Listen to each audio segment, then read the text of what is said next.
Assalamualaikum warahmatullahi wabarakatuh. Welcome to my channel. Semoga channel ini bermanfaat buat kita semua.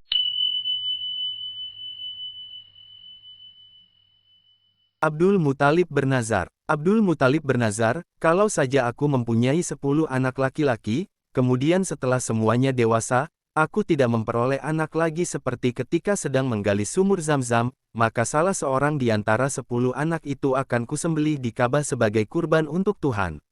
Ternyata takdir Abdul Muthalib akhirnya mendapat 10 orang anak laki-laki. Setelah semua anak berangkat dewasa, ia tidak memperoleh anak. Dipanggilnya ke 10 orang anak itu, termasuk si bungsu Abdullah yang amat disayangi dan dicintainya. Aku pernah bernazar untuk menyembelih salah seorang di antara kalian jika Tuhan memberiku 10 orang anak laki-laki.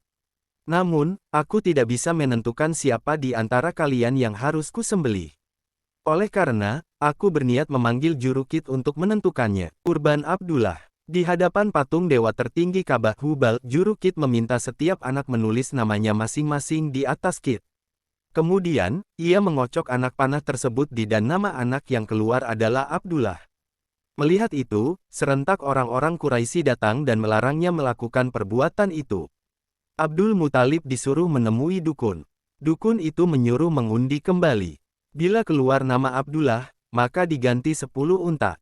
Pada percobaan ke-10 yang keluar namanya unta. Abdul Muthalib mencoba sampai 3 kali, yang keluar nama unta. Setelah yakin bahwa kurbannya diterima, Abdul Muthalib menyembelih 100 unta untuk mengganti Abdullah yang awalnya akan dikurbankan. Rasulullah pernah menyampaikan, aku adalah putra dari 2 orang yang akan dikurbankan, Nabi Ismail dan Abdullah. Menemukan Zam-Zam, malam harinya, dengan tubuh lelah, Abdul Muthalib tertidur. Tiba-tiba, dalam tidur, dia bermimpi mendengar suara yang bergema berulang-ulang, temukan sumur Zam-Zam itu, wahai Abdul Muthalib, temukan sumur Zam-Zam, temukan. Abdul Muthalib terbangun dengan keyakinan dan semangat baru. Esoknya, dia mengajak Harits menggali dan menggali lebih giat. Rasa heran orang-orang Quraisy yang melihatnya berubah menjadi tawa.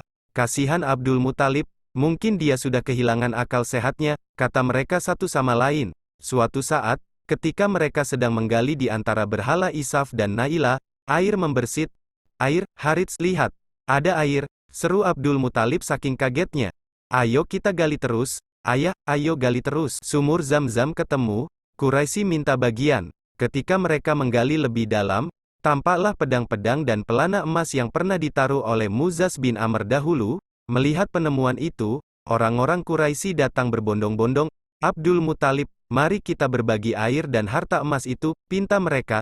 Tidak, tetapi, marilah kita mengadu nasib di antara aku dan kamu sekalian dengan permainan kit. Anak panah, 2 anak panah buat Ka'bah, 2 buat aku, dan 2 buat kamu.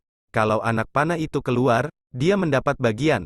Kalau tidak, dia tidak mendapat apa-apa. Usul ini disetujui. Jurukit mengundinya di tengah-tengah berhala di depan Ka'bah. Ternyata, anak panah Quraisy tidak ada yang keluar. Pemenangnya adalah Abdul Muthalib dan Ka'bah. Si penguasa Yaman. Saat Abdul Muthalib memimpin Mekah, ada pemimpin Yaman yang cemburu dengan Ka'bah. Nama pemimpin Yaman itu Abraha al-Asram.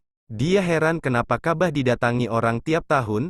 Dia ingin membuat bangunan tandingan. Dia memerintahkan bawahannya membuat rumah suci yang indah dengan gerbang emas, jendela perak, lantai pualam yang berkilau. Tidak lama kemudian, berdirilah sebuah gereja seindah yang diinginkan Abraha. Sang penguasa Yaman itu mengunjunginya dengan rasa puas. Lihat, tidak lama lagi, seluruh orang Arab akan datang ke sini, kata Abraha kepada bawahannya. Bahkan orang-orang Mekah akan melupakan rumah tua mereka begitu melihat bangunan seindah ini.